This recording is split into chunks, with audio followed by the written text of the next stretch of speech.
आजाद Hindustan live, सच के साथ। आजादी के अमृत महोत्सव पर ओंकारेश्वर पावर स्टेशन पर आयोजित हुआ विराट कवि सम्मेलन का आयोजन। राजभाषा हिंदी के प्रचार प्रसार के लिए आयोजित कवि सम्मेलन में कवियों ने बरसाई मधुर कविताओं की फुलझड़ियां। 2.5 घंटे तक कवियों ने बरसाया वर्तमान की राष्ट्रीय हालातों पर हकीकत का काव्य रस।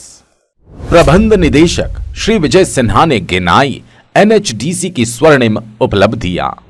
देश की आजादी के अमृत महोत्सव अंतर्गत एनएचडीसी लिमिटेड द्वारा कल निगम में राजभाषा हिंदी के प्रचार प्रसार, कार्यालयीन वातावरण को राजभाषामय बनाने के उद्देश्य से विराट हिंदी कवि सम्मेलन का आयोजन किया गया। निगम के प्रशासनिक भवन स्थित प्रेक्षागृह में आयोजित भव्य कवि सम्मेलन में कवियों ने पूरे 2.5 घंटे तक अपनी कविताओं के माध्यम से श्रोताओं को व्यंग्य एवं हास्य रस से बांधे रखा। कवि सम्मेलन का शुभारंभ मुख्य अतिथि एवं प्रबंध निदेशक एनएचडीसी लिमिटेड श्री विजय कुमार सिन्हा एवं श्री प्रशस्त कुमार दीक्षित तथा आमंत्रित अतिथियों द्वारा भारतीय परंपरा के अनुसार दीप प्रज्वलित कर किया गया। कवि सम्मेलन के अवसर पर एनएचडीसी लिमिटेड के प्रबंध निदेशक श्री विजय कुमार सिन्हा के पावर स्टेशन में पदार्पण पर महाप्रबंधक परियोजना प्रमुख श्री प्रशस्त कुमार दीक्षित, महाप्रबंधक ओडीएम श्री वसंत हुरमाड़े एवं महाप्रबंधक सिविल श्री सुनील जैन द्वारा पुष्प गुच्छ से स्वागत किया गया।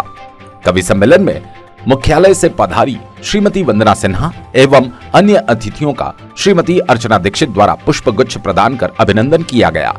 इस दौरान श्रीमती हेमलता हुरमाड़े, श्रीमती प्रीति जैन एवं परियोजना की अन्य महिलाएं भी उपस्थित रहीं।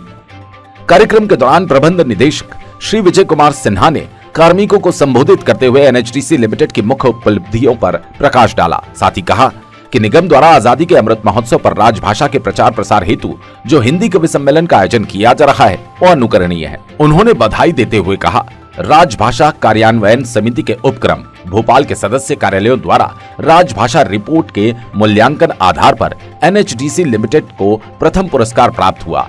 ये सब ऐसे ही सार्थक प्रयासों का फल है। श्री सिन्हा ने कहा कि निगम को अन्य परियोजनाएं प्रदान करवाने हेतु विद्युत मंत्रालय, भारत सरकार, मध्य प्रदेश सरकार से निरंतर विचार विमर्श किया जा रहा है। इसमें हमें सफलता जरूर मिलेगी। इसके लिए हमें अधिक उत्साह और लगन से कार्य करने के लिए कटिबद्ध रहना होगा। प्रबंध निदेशक महोदय ने बताया, एनएचडीसी अब हाइड्रो पावर के अतिरिक्त अन्य क्षेत्र जैसे सोलर एनर्जी और खंडवा जिले में पंप स्टोरेज की ओर भी अग्रसर है और जल्द ही एनएचडीसी को नए प्रोजेक्ट मिलने की संभावना है। उन्होंने विश्वास जताया कि एनएचडीसी इस वर्ष विद्युत उत्पादन के टारगेट 2650 मिलियन यूनिट का उत्पादन सफलतापूर्वक पूर्ण करेगी।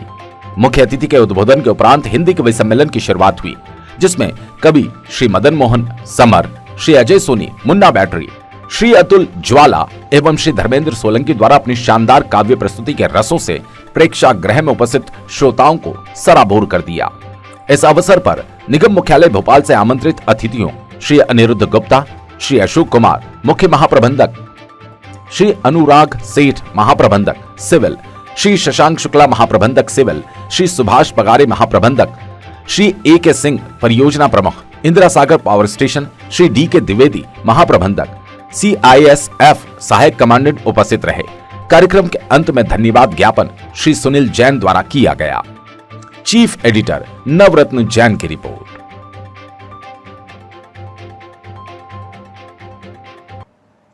कार्यक्रम में उपस्थित कविगण आदरणीय श्री मदन मोहन समर जी, श्री अजय सोनी जी, श्री अतुल ज्वाला जी, श्री धर्मेंद्र सोलंकी जी, आदरणीय महिलाएं एवं लाइव वेबकास्ट के जुड़े हुए हमारे अधिकारीगण, कर्मचारीगण एवं साथियों, आप सभी को मेरा नमस्कार। जैसा कि आप सबको पता है कि साल हम लोग आज़ादी का अमृत महोत्सव मना रहे हैं। हमारे माननीय प्रधानमंत्री जी का आह्वान था कि इस वर्ष आज़ादी का अमृत महोत्सव मनाया जाए। इसी कड़ी में एनएचडीसी भी इस कार्यक्रम में सक्रिय रूप से सम्मिलित है और हम लोगों ने पिछले 2-3 महीने के पहले एक केवड़िया में भी एक अच्छा प्रोग्राम आयोजित किया था। विद्युत मंत्रालय द्वारा निर्देश हुआ था कि आप लोग केवड़िया में कुछ करें, तो हम लोगों ने उसको सफलतापूर्वक पूरा किया।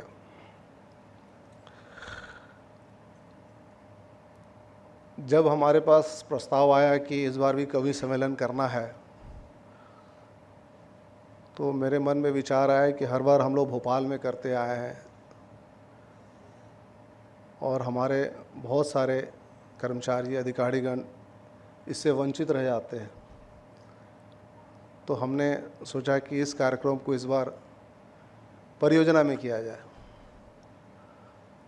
और ओंकारेश्वर की इस पवित्र धरती को हम लोगों ने सोचा कि उपयुक्त होगा कि यहाँ पे कवि सम्मेलन आयोजित किया जाए। इसमें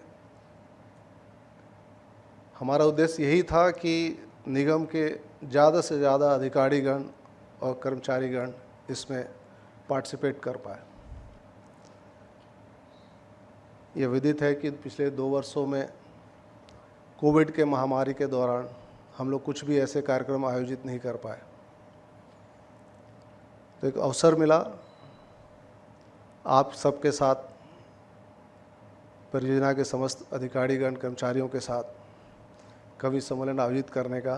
तो हमने सोचा कि अच्छा अवसर है, इसको किया जाए।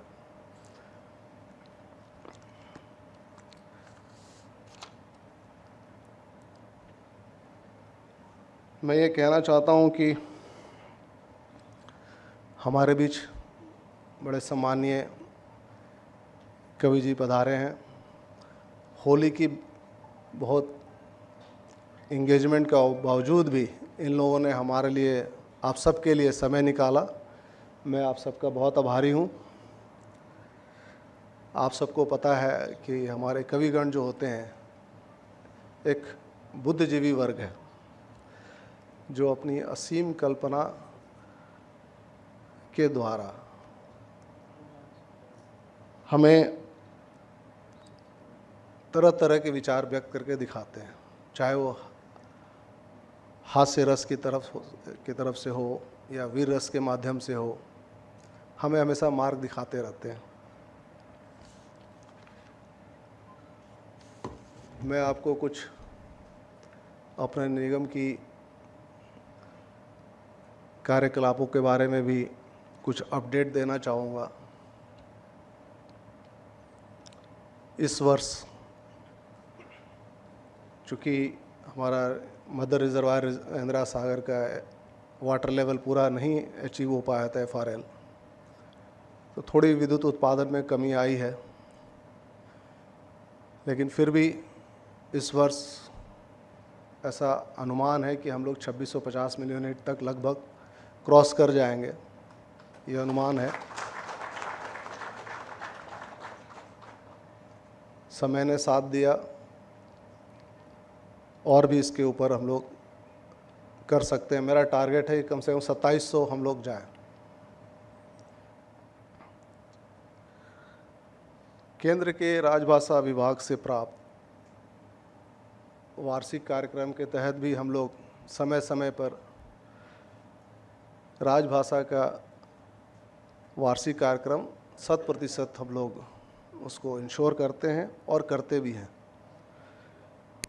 आपको ये बताते हुए बहुत खुशी हो रही है मुझे कि पिछले वर्ष नराकाश द्वारा भोपाल में भी हमारे राजभाषा के उत्कृष्ट क्रियाकलापों के लिए प्रथम पुरस्कार से सम्मानित किया गया था।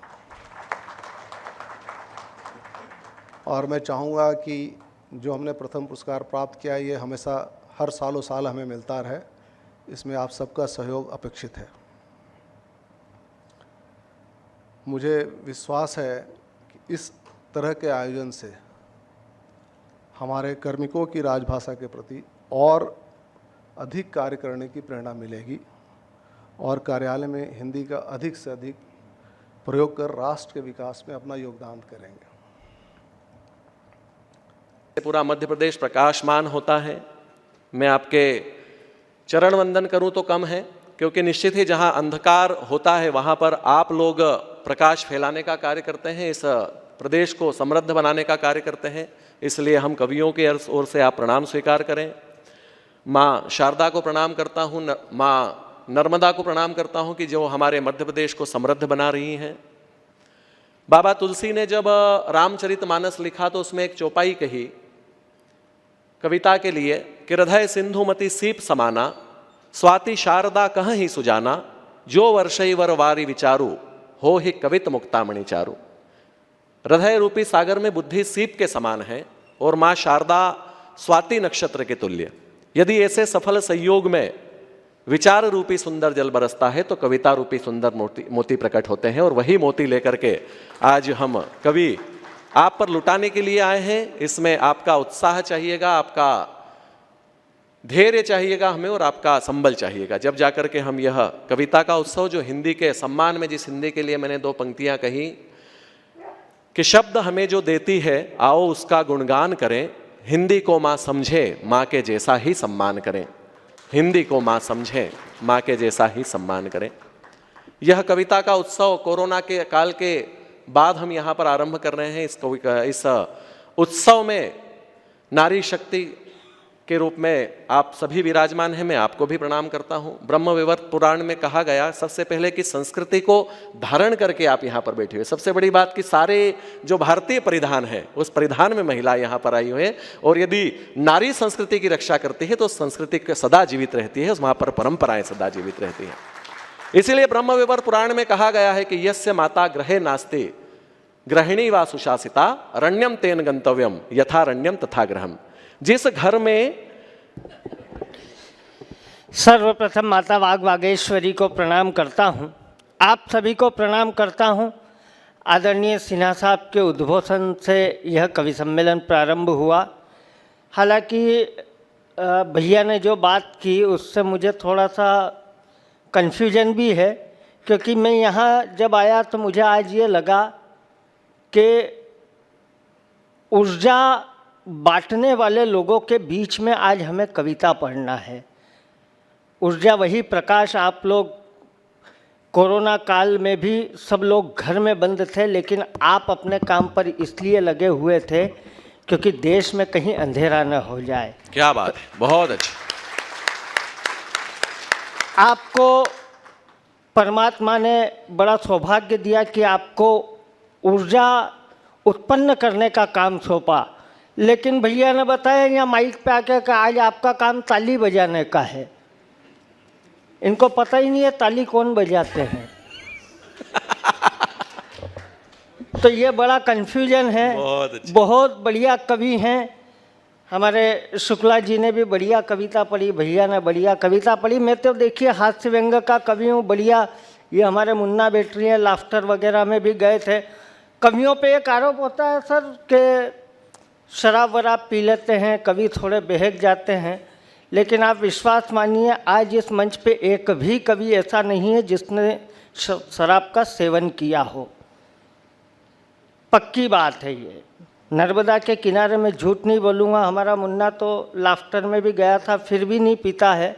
हालांकि मुन्ना ने नहीं पी के भी कोई बहुत अच्छा काम नहीं किया, क्योंकि लाफ्टर में ही इनके साथ में भगवंत मान भी था। बहुत तो उसने तो पी। तो चन्नी की चवन्नी करती है। मुझे थोड़ा सा स्टार्ट कर दीजिएगा कि चन्नी की चवन्नी करती है, सिद्धू का बुरा हाल करती है। चन्नी की चवन्नी करती है, सिद्धू का बुरा हाल करती है, मान का सम्मान करती है, गाल खुशी से लाल करती है। और पंजाब चुनाव ने बता दिया दारू हमेशा बुरी नहीं होती। यार कभी कभी ये दारू भी बड़ा कमाल करती है। बहुत अच्छे।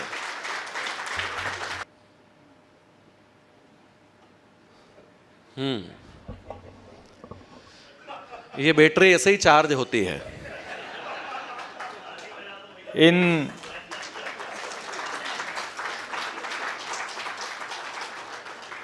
इन चेहरों की मुस्कुराहट को मैं लार्ज कर सकता हूँ। ठंडे ठंडे इन दिसंबर को अप्रैल मार्च कर सकता हूँ। मेरे चक्कर में आप जूस एक ही गुटक में पी गए पूरा। मुझे केवल 10 मिनट देना, 15 मिनट सुनाऊंगा, 20 मिनट में बैठ जाऊंगा। ये बात मैं हर आधे घंटे में बताता रहूँगा जब तक कि मेरा 1 घंटा पूरा नहीं हो जाता। बहुत अच्छे। समय की अपनी मर्यादा होती है और मुझे समय की मर्यादा में ही काम करना है, क्योंकि देश के बड़े कवि आदरणीय मदन मोहन समर साहब इस मंच पर विराजित हैं। हम सब अपना अपना काम करेंगे, उसके बाद ये मंच आदरणीय दादा तक पहुंचेगा। हालांकि दादा अच्छी तरीके से जानते हैं कि फोकट की बात कर रहा है।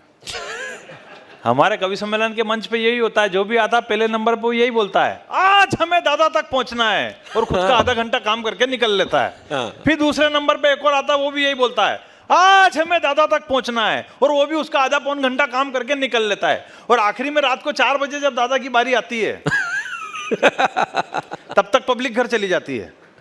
तो मैं आज बिल्कुल ऐसा नहीं करूंगा, मैं केवल 5-10 मिनट पढ़ूंगा, और इसलिए पढ़ूंगा क्योंकि आज हमें दादा तक पहुंचना है। बहुत अच्छे। ज्यादा माथाफोड़ी बिल्कुल भी नहीं करूंगा। कोविड के बाद, भाई साहब ने जैसे बताया, कोविड के बाद आज काफी दिनों बाद उतरे हैं। मेरे को तो ऐसा महसूस हो रहा है जैसे मैं जेल से जमानत पे छूट के आया हूं। और सजा भी उस जुल्म की काटी है जो हमने करी ही नहीं है। मतलब चमगादड़ का सूप वो चाइना वाले पी गए, और सजा इन कवियों ने भरी है 18 महीने तक घर पे रह के। सही कह, जितना हमें याद रहा, जो आपको याद है और जो मुझे, देखो पुराना कुछ हमें याद है नहीं अभी, और नया अभी रटाया है नहीं, उसके बीच में यहाँ लाके खड़ा कर दिया हमको। अब जो भी है, जो आपको याद है और जो मुझे याद रहा, मैं 4 पंक्तियों से बताता, वो तालियों से शुरू कर देना। आप नर्मदा मैया के इस दरबार में बैठे हुए हैं, ये नर्मदा मैया की गोद में बैठे हैं। वो जगत जननी है पर सब उसको ही खोना पड़ता है। वो जगत जननी है पर सब उसको ही खोना पड़ता है। भिगोकर अपनी आंखों को दुख में ही सोना पड़ता है। सदियां बदली पर बदली नहीं कि उसकी जिम्मेदारी, करती है प्रेम माँ बेटों से पर उसको ही रोना पड़ता है।